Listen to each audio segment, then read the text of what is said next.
Sejam muito bem-vindos. Hoje falaremos muito sobre política, municipalismo e muito mais. Tudo isso você acompanha agora no programa da hora.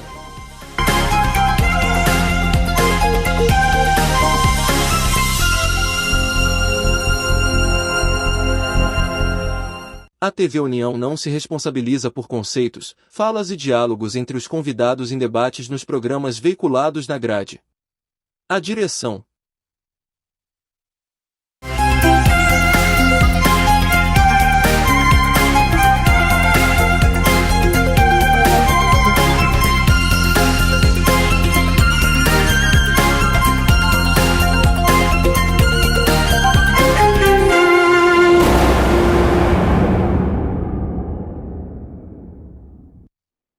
E o programa da hora dessa terça-feira está no ar. E dividindo a bancada aqui com a gente, como toda terça-feira, nosso grande parceiro Fábio Tárgera. Tudo bom, Fábio? Tudo bem, Gabriel? Hoje tem pautas diversificadas aí na área de saúde, educação e a boa e velha política. É isso, e dividindo a bancada comigo, meu xará. Tudo bom, Gabriel Viana? E aí, Gabriel, tudo certo? Tudo bom, Fábio? Seja muito bem-vindo à da hora dessa terça. Hoje, os assuntos muito pertinentes e que, claro, com os comentários do Fábio, a gente vai levar tudo para você que nos acompanha aí do outro lado da telinha. A gente começa falando sobre os pesquisadores da Universidade Federal do Ceará que descobriram uma substância antidepressiva que pode ajudar a combater a depressão grave. Conhecida como molécula do espírito, ou DMT, o material possui efeitos psicoativos mais seguros do que outros já estudados. De acordo com estudos apresentados, cerca de 30% dos pacientes com depressão não respondem a nenhum fármaco existente no mercado, mas testes realizados em camundongos com pequenas doses da molécula já foram capazes de apresentar um resultado positivo. Boa notícia, né, Fábio? Com certeza, essa é uma notícia interessante, até porque a depressão e a ansiedade são características cada vez mais presentes na vida do cidadão comum, independente de classe social, gênero, enfim. A depressão e a ansiedade vêm crescendo em números absurdos, principalmente no pós-pandemia. Então, toda e qualquer ação voltada para criar aí um mecanismo que possa minimizar os efeitos nocivos da depressão é sempre muito bem-vindo. E a academia, a ciência, é o primeiro mecanismo que a sociedade espera, né? Como um acalento, como avanços nessas questões. Então, é importante que essas pesquisas elas avancem cada vez mais e que a gente possa ter algo concreto no tratamento da depressão. E que esse tratamento chegue também no setor público, chegue nos CAPs, né? Nos CAPs municipais de todo o Brasil e que essas substâncias, após todos os testes, possam estar disponível, acessível à sociedade de um modo geral, porque, como eu disse, independente de classe social, econômica, financeira, gênero, identificação religiosa, a depressão e a ansiedade já faz parte do cotidiano social no Brasil e no mundo. E a gente precisa ter movimentos voltados para minimizar esse tipo de situação. E a importância no investimento, né, Fábio? Principalmente das universidades aqui do estado do Ceará. Aqui também foi onde originalizou-se, não foi? O estudo com a tilápia, por exemplo, não foi? Que agora é justamente estudado pelo mundo inteiro essa nova substância. Então, a importância do investimento na educação, eu acho que também é um ponto a se frisar, né? O que é importante destacar? A UES tem um setor científico muito forte, muito intenso, e as pesquisas ali não param, né? A tilápia, a pele da tilápia para recuperar tecidos de pessoas que sofreram queimaduras é uma referência no mundo inteiro hoje em dia. E esse estudo já chega aí de uma forma muito forte em outras universidades, através do intercâmbio. Eu, como gestor em marketing e política pública ali da UVC, eu sempre busco essas parcerias com as universidades para que o serviço público no município possa conhecer essas novas ferramentas e parcerizar com a academia no sentido de oferecer as suas estruturas de saúde como mecanismos potenciais para o desenvolvimento dessas políticas públicas, de saúde principalmente, que é o principal. Então, veja, quando a gente consegue levar essas iniciativas que estão sendo bem desenvolvidas na academia para a vida cotidiana, para o serviço público municipal, existe aí possibilidade de avanços, né? Então, eu sempre friso aí para os parlamentares ali na UVC, para os vice-prefeitos ali também na AVIPRESS, essa importância de buscar aí as academias, as universidades, no sentido de interagir e de formalizar os convênios técnicos e levar essas iniciativas até a ponta. Mas, além de tudo isso, eu creio que é muito importante que o cidadão tenha acesso, através do setor público, da iniciativa pública, a outras alternativas para cuidar da saúde mental, como consultas com psicólogos, psiquiatras, e eu creio que hoje isso não é tão forte, né, ainda no setor público. Ainda existe uma deficiência muito grande no funcionamento dos CAPs, que são os centros de referência da psicologia, da psiquiatria nos serviços públicos dos municípios. Fortaleza ainda existem CAPs que estão aí precisando de toda uma reestruturação, tanto na questão física como logística, compondo equipes multidisciplinares nesses locais, né? Semana passada nós recebemos o prefeito de Maracanaú, Roberto Pessoa, no programa Olhar Municipal, um programa aqui da grade da televisão, e ele falou da importância de ter psicólogos já nos postos de saúde, já para um atendimento mais direcionado ao paciente que vai procurar ali o posto de saúde, e ter um direcionamento para os CAPs. Então é importante essa interligação dos postos de saúde comuns com os CAPs, a partir de um trabalho aí de logística, de entendimento de cada situação que chega nas unidades de saúde do município. A saúde mental precisa ser muito bem trabalhada pelas gestões, né? E precisa ter isso como referência de aperfeiçoamento dos serviços de saúde.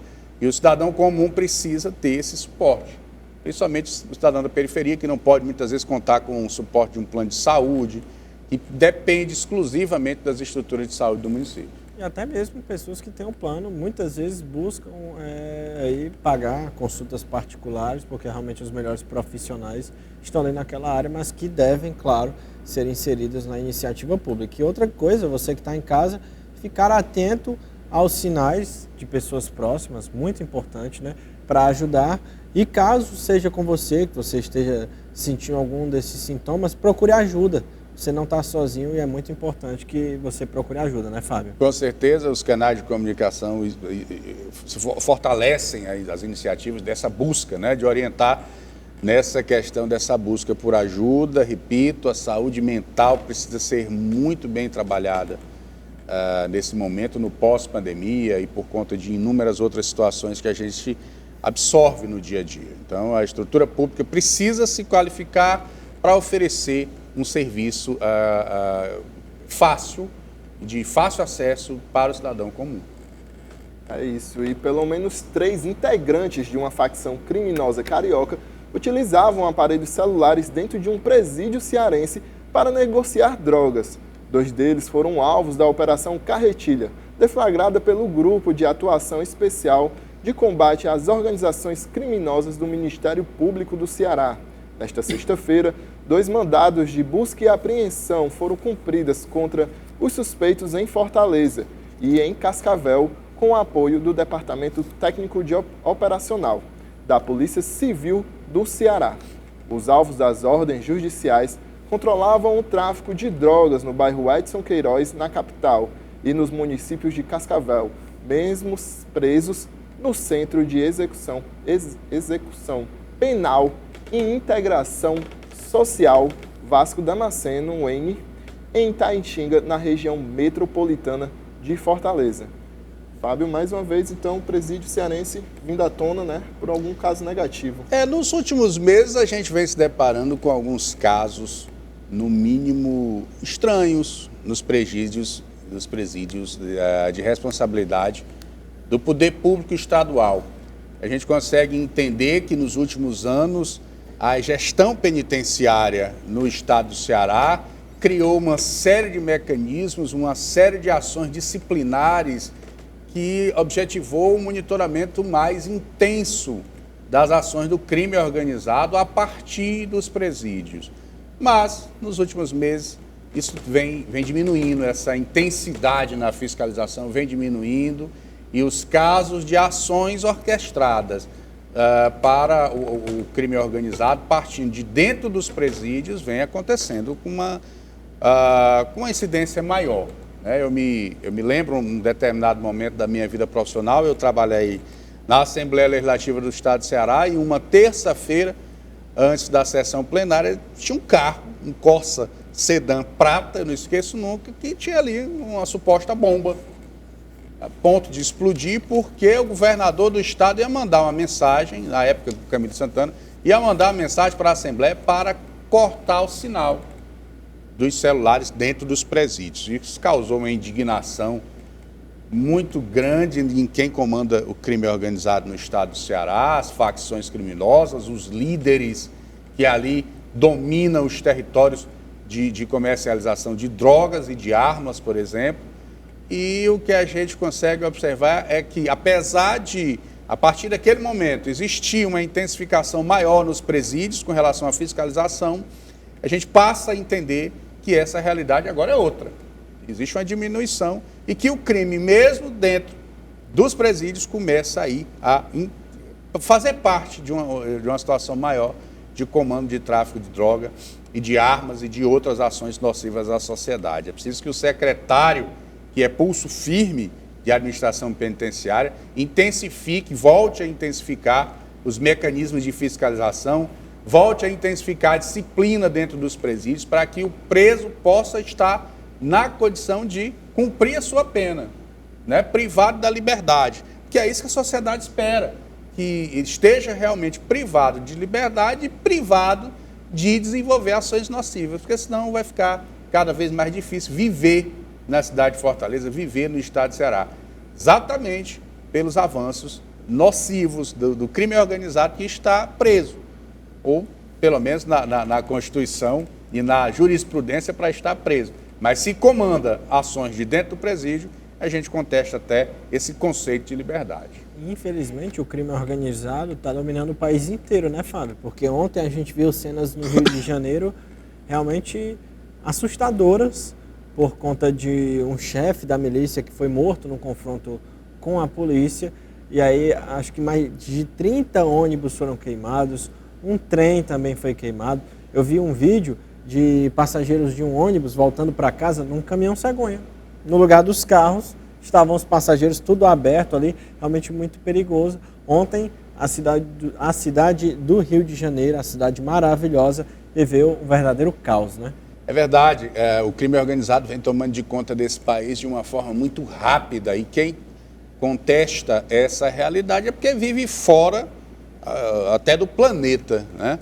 E essa ação que você citou vem do berço de tudo isso. Todas as ações orquestradas de domínio pelo crime organizado surgiu ali do Rio de Janeiro, de São Paulo, daquele eixo ali onde a circulação financeira é mais intensa. E lembrando bem que naquela ação de 2010, onde a estrutura de segurança pública daquele estado, em parceria com o Serviço de Segurança Pública Federal, invadiu e ocupou algumas comunidades que estavam sob domínio do crime. Com as UPPs. Com as UPPs, que foi uma ação bem interessante também naquele primeiro momento, ocupando o espaço que é realmente para ser ocupado pelo poder público, né? E isso ocasionou uma evacuação desses agentes milicianos, desses agentes do crime, e que muitos desses líderes criminosos vieram para o Nordeste, para o Norte, e ali traçaram verdadeiras logísticas de gerência do crime, né? Então, tudo começa nesse movimento que parece não, com certeza está se intensificando cada vez mais ali no Rio de Janeiro. Você citou cenas tristes de uma verdadeira submissão da sociedade e do poder público para o poderio orquestrado do crime organizado, que, repito, cada vez mais domina o nosso país.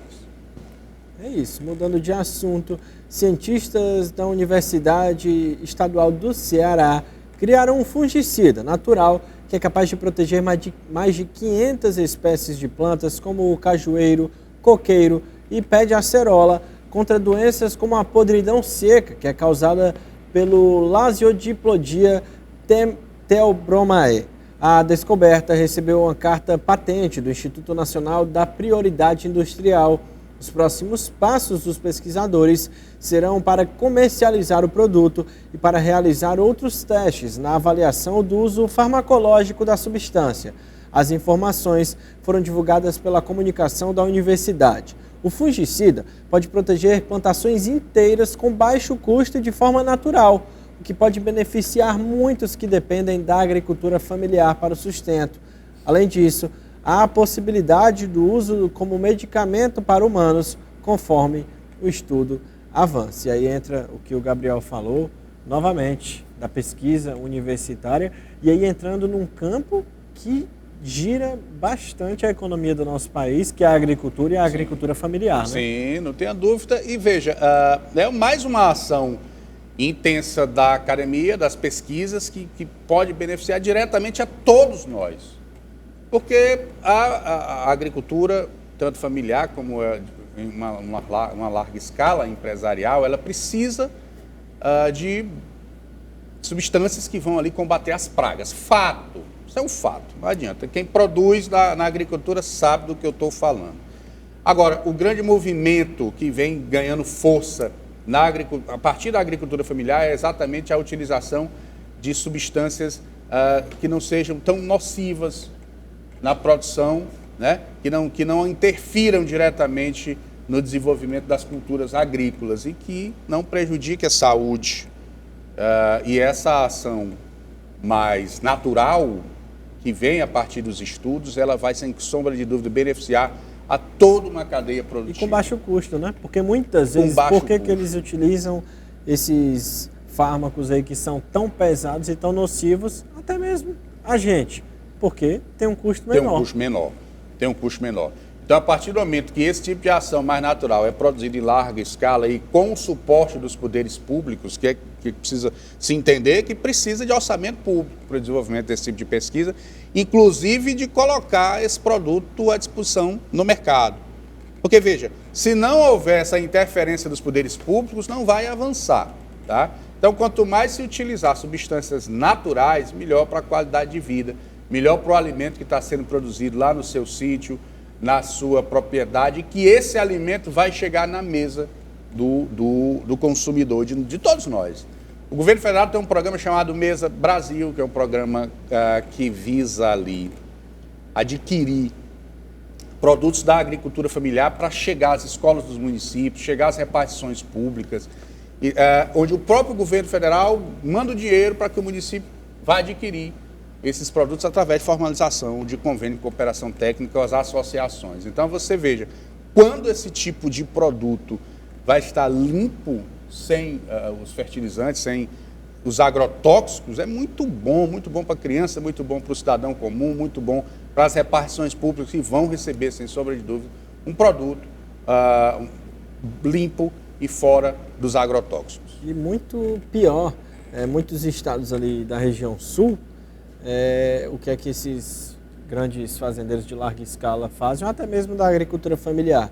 Vão ali para o Uruguai, vão ali para a Argentina e compram fármacos que não são liberados aqui no Brasil, ou seja, ainda mais tóxicos. E por quê? Novamente a gente volta para o centro da questão, por conta do baixo custo. Por conta do baixo custo. Tudo gira nisso. Não tenha dúvida. Produção é produção, né?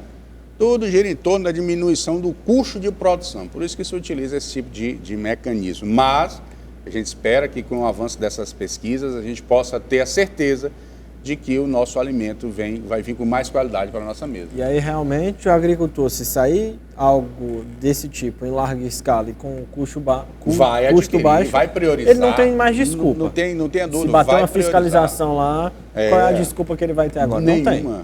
Não tem. Zero. Vai priorizar a aquisição desse tipo de implemento agrícola porque vai gerar, repito, qualidade no alimento. E qualidade na ponta, né, do alimento, na comunidade, naquele que precisa receber o alimento fruto da produção da agricultura familiar. Quem ganha com isso é toda a sociedade. E principalmente aquelas pessoas com menos estudo que não têm, às vezes, o conhecimento até do que é que tem que fazer para tirar aquele agrotóxico, pelo menos o grosso do agrotóxico, quando aquele alimento está na sua casa, né? Vamos esperar, hein? Vamos sonhar com dias melhores aí. E pedir novamente o apelo aos órgãos federais e estaduais que continue investindo na educação, porque está aí. Só nesses primeiros 20 minutos de programa, a gente já falou de 2 projetos aí universitários que mexem em toda a cadeia produtiva do país, né? Que mexem na cadeia produtiva e projetos esses que podem chegar nas comunidades, que é o principal, né? Boas ideias produzidas a partir de estudos reais e que podem melhorar a qualidade de vida das pessoas, de todos nós, independente de questões econômicas, financeiras, logísticas, de todos nós. Então a gente espera que exista uma intensificação dos poderes públicos no apoio às instituições de pesquisa nesse país. É isso. E o deputado estadual Bruno Pedrosa propõe criação de coordenadoria estadual de integração em segurança pública. A ideia é promover integração entre as guardas municipais e a estrutura de segurança pública do Estado. As guardas municipais representam a primeira ação de segurança pública nos municípios. Geralmente funcionam como radar permanente, monitorando as áreas que compõem as regiões administrativas do município, além de promover segurança patrimonial. A Lei Federal de número 13.022, de 8 de agosto de 2014, normatizou um novo encaminhamento funcional para as guardas municipais. Essa é uma ação muito interessante, porque, veja, Gabriel, as guardas municipais, os municípios, elas têm uma representatividade muito forte no sentido de promover as primeiras ações de vigilância, as primeiras ações investigativas ali na região administrativa que compõe as cidades. Então, com a sanção desta lei de 2014, à época, a presidente Dilma Rousseff teve essa visão de entender que as guardas municipais podem sim servir como primeiro mecanismo de polícia, inclusive com capacitação voltada para atuar como polícia no primeiro embate, com armamento, enfim, com toda a estrutura necessária para o desenvolvimento de uma política de segurança pública municipal. A ação promovida por esse projeto de indicação, ela tende a criar dentro da estrutura do governo do Estado de Ceará um mecanismo, uma célula, um núcleo voltado na segurança pública, capaz de, primeiro, qualificar as guardas municipais, que muitas vezes são abandonadas pelas gestões públicas no município. Qualificando esse pessoal, dotando esse pessoal de um conhecimento técnico apurado, voltado para o desenvolvimento das políticas de segurança pública. Inclusive, o deputado foi muito feliz aí na sua observação, quando propõe também que dentro dessa estrutura de segurança pública tenha um setor voltado para viabilizar recursos para as guardas municipais. Ainda no começo do ano, o ministro da Justiça, Flávio Dino, liberou aí um recurso importante para esse aparelhamento das guardas municipais, ok? Então, com o advento desses mecanismos de segurança todos, inclusive com as ações do crime organizado, que tanto a gente falou agora há pouco, também nos municípios, é preciso que esse trabalho, essa interligação entre os poderes de segurança pública possam ser cada vez mais estreitos, possam ser cada vez mais aperfeiçoados. E as guardas municipais têm esse papel. A Guarda Municipal de Fortaleza, por exemplo, é uma das mais estruturadas do Brasil, com sede própria, com armamento, com viaturas e com programas criados diretamente na Guarda Municipal. E serve como exemplo para os outros municípios. O Bruno Pedrosa foi bem cirúrgico na elaboração desse projeto de indicação. Acredito eu que exista uma possibilidade real que o governador Eumano de Freitas sancione essa lei, que se cria a partir aí da Academia de Polícia Civil no estado do Ceará, uma ligação, um mecanismo de cooperação técnica com os municípios no sentido de qualificar as guardas. É o que a gente espera, isso intensifica as ações de segurança no município, qualifica cada vez mais as guardas municipais, oferecendo ao cidadão um serviço de segurança pública intenso e capaz de oprimir o crime na sua base. Mas aí, só para a gente finalizar, que falta um minuto, esse investimento não tem que ser só em aparato, mas também em preparação e para melhores salários para esses guardas que, infelizmente, hoje em dia o salário da Guarda Municipal é um dos mais defasados da Prefeitura de Fortaleza.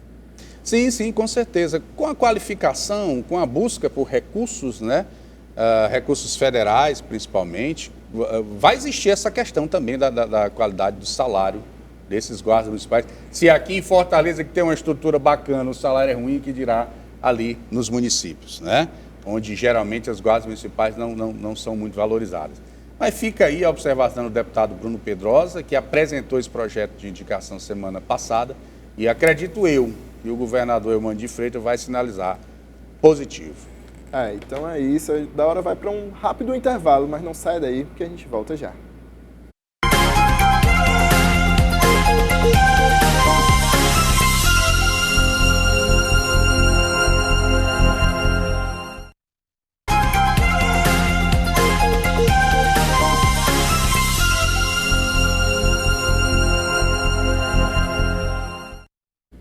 Estamos de volta com Da Hora dessa terça, falando que Eusébio poderá ter uma coordenadoria municipal de apoio aos pequenos empreendedores.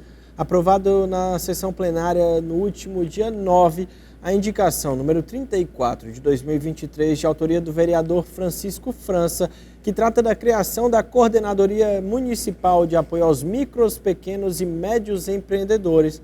E a matéria apresenta ao Poder Executivo do município uma estratégia que irá dinamizar as ações empreendedoras para pequenos empresários que muitas vezes não encontram nenhuma orientação para montar suas estruturas de trabalho para impulsionar seus negócios. Dentre as ações apontadas no projeto, os empreendedores poderão receber capacitação, organização empresarial e direcionamento para aquisição de créditos. O projeto recebeu todos os pareceres favoráveis e foi encaminhado para o Poder Executivo, que deverá se manifestar sobre o tema. E aí, Fábio, muito importante, né? É importante porque, veja, você, quando lembra do município do Eusébio, quem percorre o município do Eusébio, consegue observar ali os grandes condomínios, shoppings, casas, verdadeiras mansões ali na cidade do Eusébio, mas muitas vezes não consegue perceber a existência de inúmeros pequenos negócios, principalmente na periferia da cidade. Negócios esses que precisam de orientação, empreendedores esses que precisam ter uma série de informações voltadas para, claro, melhorar a gerência desses negócios.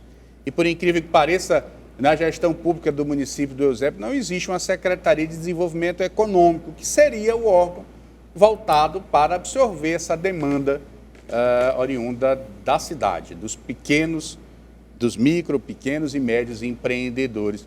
O vereador Francisco França pensou nesse pessoal e aí apresentou essa indicação, esse projeto de indicação, sugerindo ao Poder Executivo que se crie esse mecanismo de apoio ao pequeno empreendedor. Porque, veja, tem um cidadão que tem lá o seu espetinho, o outro tem a sua pequena lanchonete, tem ali a menina da manicure, da pedicure, o pintor de parede, o borracheiro, são pequenos negócios que, se estiverem organizados, se tiverem aí um mínimo de gerência, poderão contribuir, inclusive, com a economia do município.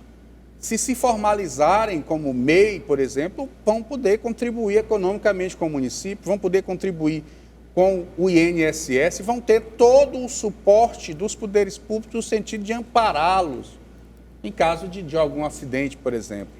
Então, é de extrema importância que a gestão municipal atente para esses empreendedores, tire o foco dos grandes empreendimentos, porque os grandes empreendimentos eles vão existir, ou no Eusébio, ou no Aquiraz, ou na Caucaia, eles vão existir, independente do município. Agora, o pequeno, a base social econômica de uma cidade acontece a partir dos pequenos empreendedores. E quando eles têm um suporte administrativo, quando eles têm um suporte técnico, esse desenvolvimento econômico acontece de uma forma muito rápida, muito eficaz. Inclusive, uma das pautas aí presentes nesse projeto de indicação é a criação de uma interlocução com os bancos para crédito assistido. Não é só o crédito pelo crédito, mas o crédito assistido, o crédito orientado, no sentido do empresário, do pequeno empresário, receber aquele dinheiro e saber como aplicar, saber qual prazo que ele tem para começar a pagar, conhecer as taxas de juros, ou seja, profissionalizar. O projeto do vereador Francisco França foi aprovado por unanimidade, como bem mostrou aí a matéria, e encaminhado para o prefeito daquele município, que deve se manifestar, e a gente espera que se manifeste de forma positiva para retornar o projeto como lei para a Câmara Municipal, e aí sim, esses empreendedores, pequenos empreendedores do Exército, possam ter essa orientação necessária. O que é importante? Essa iniciativa chamou a atenção da Associação Comercial do Ceará, que mandou representantes, a Hortência Sucupira e a Márcia Sucupira, que foram conhecer a iniciativa do vereador Francisco França no seu gabinete e ali propor algumas ideias de parceria com a própria Associação Comercial para trabalhar em conjunto, no sentido de somar esforços para a aprovação dessa matéria e ali poder desenvolver uma verdadeira cadeia produtiva dos pequenos negócios. E acho que tão importante quanto esse projeto de lei que a gente citou é a capacitação realmente dessas pessoas, porque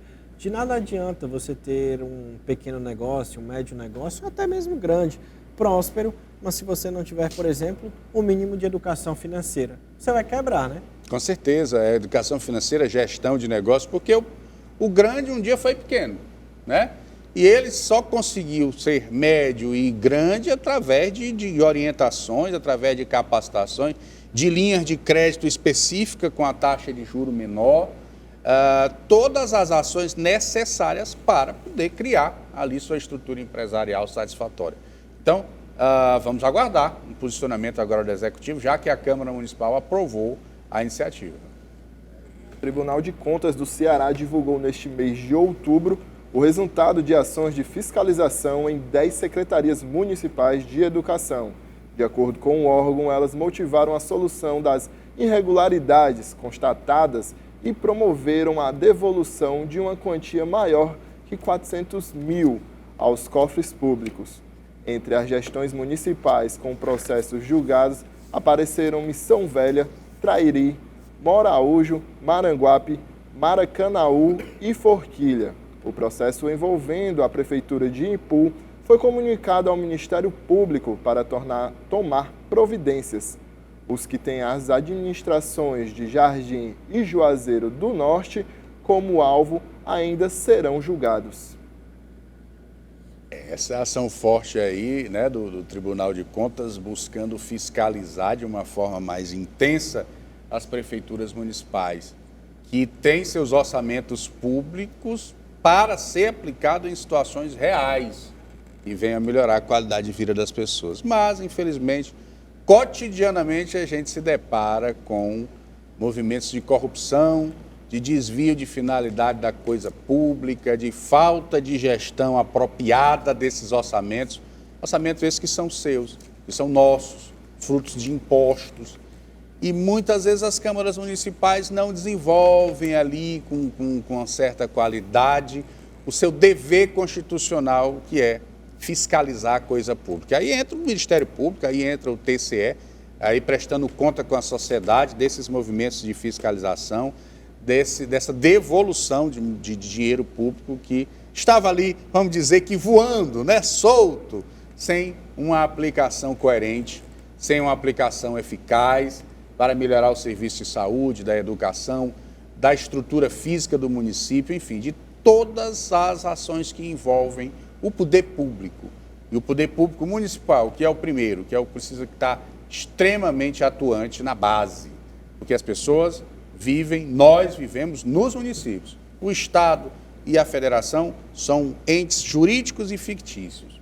As pessoas vivem nas cidades e o orçamento público municipal precisa ser respeitado pelos gestores. E o Tribunal de Contas do Estado não brinca em serviço. A gente acabou de falar, né, da importância do investimento em instituições, né, como as universidades aqui cearense.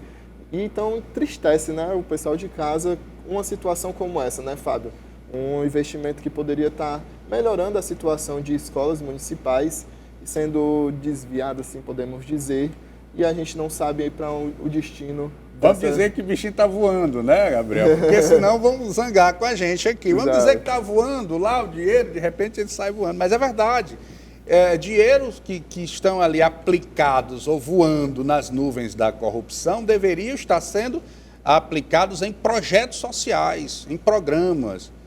Que acolá cai um teto de uma escola, cai uma quadra, eu passei... Escola sem merenda. A escola sem merenda, isso aí é demais, demais. É uma farra que está acontecendo em alguns municípios. Inclusive, você tocou bem no assunto da merenda, de recurso federal. Porque o Ministério da Educação, independente de quem esteja no poder, existem os programas, os projetos que a merenda, o recurso vai para comprar merenda, inclusive merenda da agricultura familiar. E cadê o dinheiro? E como é que se depara aí com o município? Olha, Moraújo, meu povo, é muito longe, Moraújo. Aí a galera acha que não vão ser fiscalizados porque é longe demais. Vão, as diligências vão do Tribunal de Contas do Estado. E os gestores precisam dar conta dos recursos, dos valores. Então é importante mais o desenvolvimento da fiscalização. Nós vamos estar trazendo em breve um advogado especialista em fiscalização aqui para o programa Olhar Municipal. Vai dar uma aula sobre como você, presidente de Câmara, você, vereador do interior, deve trabalhar para fiscalizar o seu município, para fiscalizar os recursos públicos. Porque, veja, a Câmara Municipal tem duas funções, só duas, nada mais, fiscalizar e legislar. Só, acabou. Então, quando o parlamentar não se presta a nenhum e nem outro dever desse, ele se torna uma figura inoperante. E aí a farra com a coisa pública acontece de uma forma escrachada. Então é importante que exista esse primeiro momento. A gente falou aqui ainda agora sobre a primeira polícia, que é a Guarda Municipal, e nós estamos falando agora sobre o primeiro poder de fiscalização da coisa pública, que são as câmaras municipais, para que as denúncias, quando cheguem ao Tribunal de Contas do Estado, cheguem já com uma base jurídica sólida e apontando os possíveis desvios, né?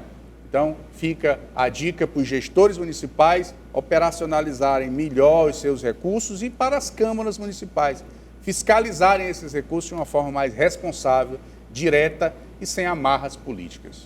Olha, Fábio, e agora, Gabriel, chegou aquele momento de falar do que a gente fala toda semana, a racha, a crise do PDT, porque o presidente da Assembleia Legislativa do Ceará, o deputado estadual Evandro Leitão, acredita que o PDT apresentará uma redução em seus quadros em um futuro próximo em razão da crise interna que assola a legenda. Atualmente, a declaração foi dada à coluna de Wagner Mendes, do Diário do Nordeste. Abre aspas. Acredito que o maior perdedor de tudo isso é o próprio partido. Eu não tenho dúvida em dizer que daqui a algum tempo o PDT vai reduzir, mas talvez essa seja a pretensão de alguns que fazem parte do partido. Fecha aspas, foi o que disse Evandro Leitão, que é considerado um dos possíveis nomes para disputar a Prefeitura de Fortaleza no ano que vem. A declaração de Evandro ocorre em meio à queda de braço entre André Figueiredo e Cid Gomes. Evandro recebeu a carta de anuência do partido presidido por Cid no Ceará para se desfiliar do PDT, mas André e seu grupo não foram favoráveis à decisão. Esse foi um dos gatilhos para a crise atual do PDT, que começou em 2022 com a eleição para o governo do Estado. Novos capítulos, né? Novos capítulos de uma novela super chata, né? De uma novela que não vem agradando a sociedade cearense, essa quebra de braço entre o senador Cid Gomes, que hoje está à frente do PDT. Eu não sei amanhã, nós não sabemos amanhã. Vai que tem uma outra liminar que o André Figueiredo reassuma o partido, o histórico pedetista André Figueiredo. Essa questão do Evandro Leitão, ela também é muito delicada, ele como deputado estadual, presidente da Assembleia, e que vem aí buscando espaços para se colocar como um prefeiturável, né? E óbvio que dentro do PDT, creio eu, no dia de hoje, que é preferência para o prefeito José Sarto, que já está à frente da gestão da cidade de Fortaleza. E que com a aceitação da carta de anuência do deputado Evandro Leitão, ele possa aí trilhar outros caminhos partidários. Falam no Republicano, falam no próprio PSB e no PT, apesar da fala do deputado Guilherme Sampaio, que diz que o PT já tem os seus problemas. Então fica esse arcabouço político nesta agremiação partidária tão tradicional do Brasil, né? O PDT, que tem suas origens, que tem a sua fundação lá de 1980, eu fui do PDT 8 anos, do histórico PDT, daquele PDT pequenininho, se reunia ali às terças-feiras, ao lado da picanha do Lessa, para discutir os cenários locais. Naquela época tinha uma certa paixão, tinha uma certa ideologia voltada para melhores dias. Hoje não. Hoje o que tem é uma briga acirrada do poder pelo poder. E quando o Evandro Leitão fala sobre esvaziamento dos quadros, é normal. Se o Cid decidir por sair, vai esvaziar o PDT, como os Ferreira Gomes fizeram isso em inúmeros partidos. PSDB, PROS e por aí vai. Tá? Então, esse tipo de situação já causou antipatia na sociedade cearense, inclusive antipatia nas figuras que circulam aí nos meios de comunicação político, nos poderes do Estado, do município e nas assembleias e nas câmaras municipais. Então, a gente espera que esse desenrolar de conceitos políticos se organizem e que o PDT possa aí oferecer um candidato, creio eu que será o Sarto, apesar dos pesares, creio eu que será o Sarto. Porque o que se espera, o que a sociedade espera é um leque de alternativas interessantes, de alternativas de candidatos à Prefeitura de Fortaleza que vão poder discutir a cidade, os seus problemas, possíveis soluções e as potencialidades de Fortaleza. Uma cidade muito grande, uma cidade que precisa ser debatida de dentro para fora de uma forma muito detalhada. E quando se perde tempo com novela política, a cidade, a boa política, a política real, fica para trás. E pega até mal, né, para o partido nas eleições do ano que vem. Pega muito mal, fica esse embrulho grande. E aí, poxa, como é que eu vou discutir os problemas de Fortaleza se eu estou trabalhando o organizar da minha cozinha ainda? Não faz sentido. Está acabando o tempo já, né, para poder tomar essa decisão, né, já agora no final do ano, né. Então, diretor, a gente tem mais tempinho para chamar a próxima, intervalo, pois então pronto. Fiquem aí, não saia daí, porque o Da Hora volta já. Vamos para um rápido intervalo.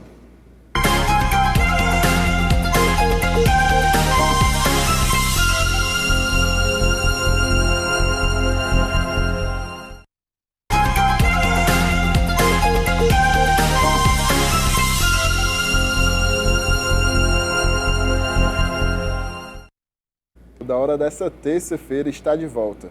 E começou a tramitar na última terça-feira, na Assembleia Legislativa do Estado do Ceará, o projeto de lei orçamentária anual de 2024. Segundo o governador Eumano de Freitas, a matéria visa um orçamento de 37 bilhões e 300 milhões de reais, do valor total de 23,9 bilhões. Cerca de 64% serão destinados ao orçamento fiscal. Outros 12 bilhões, por volta de 32%, serão para a Seguridade Social. 1 bilhão e 300 restantes será destinado ao investimento das empresas estatais não dependentes. Em live, na última quarta, Eumano afirmou que o valor deve auxiliar na manutenção do equilíbrio fiscal. O governador destacou ainda as prioridades do orçamento. Segundo o chefe do Executivo, o Estado tem sido reconhecido como um dos que mais investem no país. Semana passada nós falamos do orçamento público da Prefeitura de Fortaleza, 14 bi, né? Valores significativos. Agora o governador Eumano de Freitas mandou a mensagem para a Assembleia Legislativa, para o cidadão comum entender. O governo do Estado encaminha o orçamento público, o dinheiro que vai ser gasto nas estruturas do governo do Estado, na saúde, na educação, na moradia, na geração de emprego e renda, na segurança, enfim, em todas as situações de serviço público que precisa de financiamento, ou seja, quase tudo. Então, veja, quase 40 bi. Falta dinheiro para gerir o Estado? Acredito que não, porque esse é o orçamento próprio do governo, fruto do ICMS, fruto de outros impostos aí, de administração do Estado. Existem aí as parcerias que o governo pode prospectar, por exemplo, junto ao governo federal, parceiro imediato do governador Eumano de Freitas, né? Então, a questão do desenvolvimento do Estado do Ceará, que vem sim sendo referência no que se refere à gestão orçamentária no Brasil, em equilíbrio fiscal econômico, o governo do Estado tem alcançado boas médias de avaliação aí pelos índices econômicos nacionais. Agora, fazer com que isso chegue lá no Pirambu, lá na Barreira, fazer com que essas propriedades, esse orçamento chegue nas comunidades carentes desse estado, aí é o grande desafio. Acho que um grande desafio também, Fábio, enquanto você falava, eu estava fazendo a regra de 3 aqui, a continha. É o homem da conta. Olha o jornalista fazendo conta aí. O orçamento da Prefeitura de Fortaleza equivale aí a 36% aproximadamente desse orçamento do Estado. Então, a importância ainda maior dos dois falarem a mesma língua, Claro, governador e prefeito. Claro, é o que a gente sempre vem falando aqui nessa bancada, essa coisa política partidária e de egos, elas não podem interferir nessa regra de 3 que você fez aí, né? Não pode interferir num conjunto de ações que as prefeituras têm que desenvolver com o Estado. 40% né? do orçamento do Estado é muita coisa. É muito dinheiro, ele precisa ser mais distribuído de uma forma correta, aplicado nos projetos sociais, nos programas sociais do governo do Estado e, principalmente, fortalecido na base. Esse orçamento precisa ser fortalecido nos municípios. O governador Eumânio de Freitas foi muito criticado pela oposição na Assembleia quando ele percorreu o estado do Ceará com aquela caravana nas regiões administrativas do estado, nos municípios, para conhecer mais de perto a realidade de cada região e ali pautar possíveis soluções para os problemas localizados. Eu vi isso de uma forma muito positiva, uma ação muito interessante, porque, veja, quase 40 bi de orçamento público estadual que precisa ser aplicado nas cidades, que precisa ser aplicado nas estruturas de saúde. Nós falamos agora há pouco sobre um projeto de lei do deputado Bruno Pedrosa, que visa criar uma estrutura para atender as guardas municipais e que também vai depender de dinheiro público estadual. Porque poucas prefeituras no município têm arrecadação, como Fortaleza, como Maracanaú, como Caucaia, que são cidades grandes, Juazeiro do Norte, Sobral, que são cidades grandes que têm sua estrutura econômica organizada no sentido de arrecadar. Mas não é a realidade da maioria dos municípios. A maioria dos municípios não tem arrecadação própria, ponto. Está lá um código tributário totalmente defasado, pessoal que não paga IPTU, nada, zero.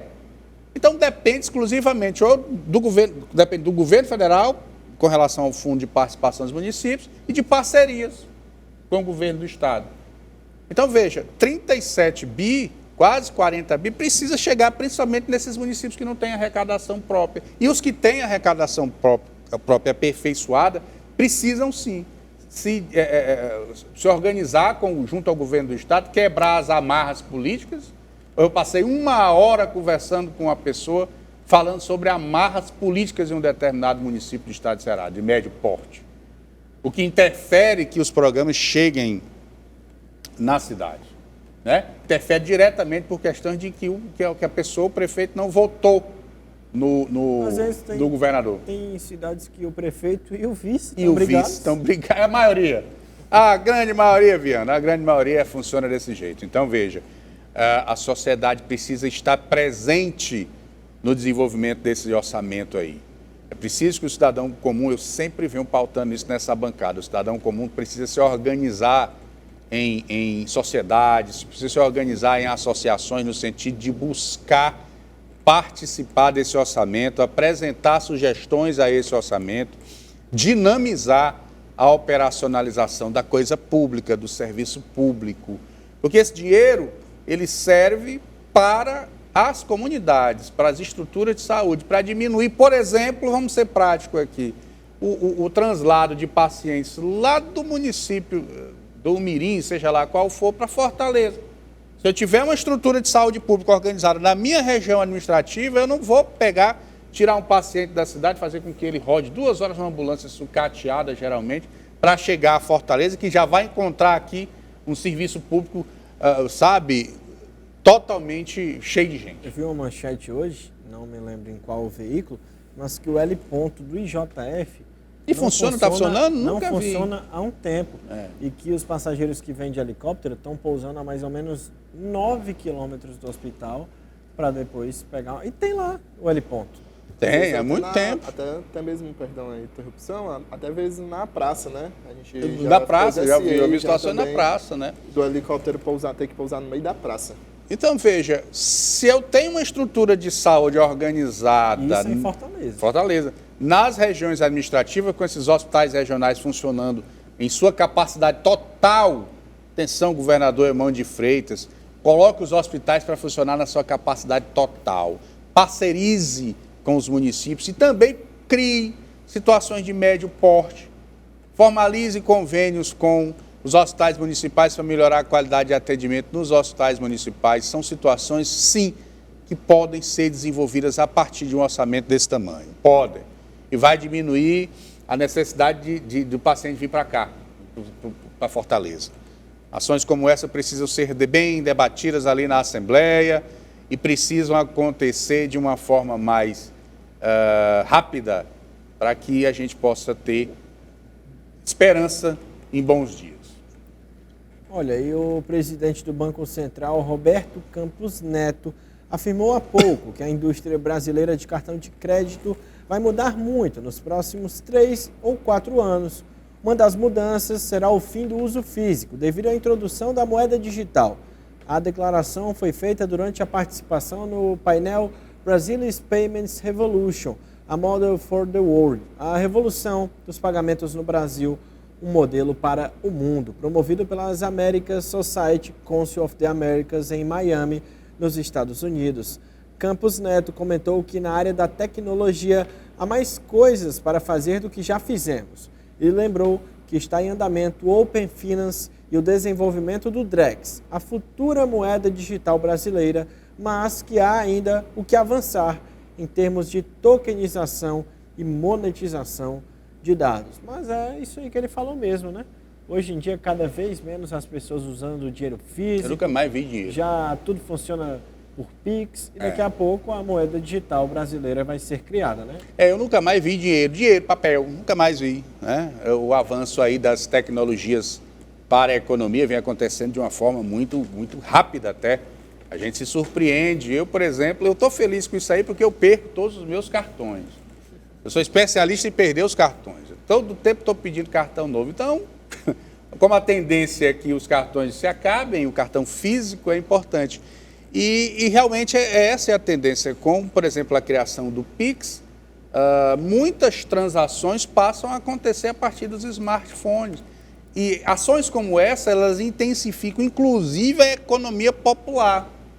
Porque o cidadão pode abrir conta em um banco desses digital e ter ali a sua estrutura, ter ali o seu mecanismo de negociação financeira, que vai operacionalizar uma série de outras operações financeiras, dinamizando o conceito econômico local. Ou seja, medidas que antes a gente só se deparava em grandes transações ou em grandes movimentações financeiras e de estruturas e de organizações financeiras maiores, chegam aqui para baixo, para a realidade maior da economia, que é a questão do Pix, que é a questão das transferências, dos aplicativos dos bancos, que ali você pode fazer todas as suas operações, ou as principais operações, né, como até liberações de crédito e consultorias econômicas, verdadeiras consultorias econômicas disponíveis nos smartphones, através dos bancos digitais. Então o Brasil larga na frente aí com a tecnologia bem avançada, servindo de referência para outros países. A gente não poderia pensar nessa realidade, hoje é uma característica real. O Brasil se torna referência em economia e com os avanços aí da nova moeda digital, a gente espera que esse crescimento avance cada vez mais e que, lembrando, é sempre fundamental que todas as tecnologias, que todos esses avanços cheguem na ponta, onde está o cidadão comum, onde está o pequeno comerciante, o pequeno prestador de serviço. É isso, Fábio. Nosso tempo vai encerrando, vai ficando por aqui. Queria agradecer sua presença e pedir suas considerações finais, por favor. Bom, só mandar um abraço para o presidente da Câmara de Aquiraz, Jair Silva, que tem feito um grande trabalho de reformulação ali naquele parlamento. O vereador Francisco França também, que está nos acompanhando, que tem ali intensificado e esquentado os debates naquela Câmara Municipal. E desejar a todos aí uma ótima semana. É isso. Gabriel, muito obrigado pela sua companhia. Suas considerações finais, por favor, também. Obrigado. Quero primeiramente agradecer a você de casa e dizer que participe com a gente através do nosso WhatsApp e das nossas redes sociais. Você também faz parte do programa da hora. Então, forte abraço e até a próxima. É isso, você fica agora com o programa do Ferreira Aragão e depois tem Esporte União. Uma ótima terça e até amanhã.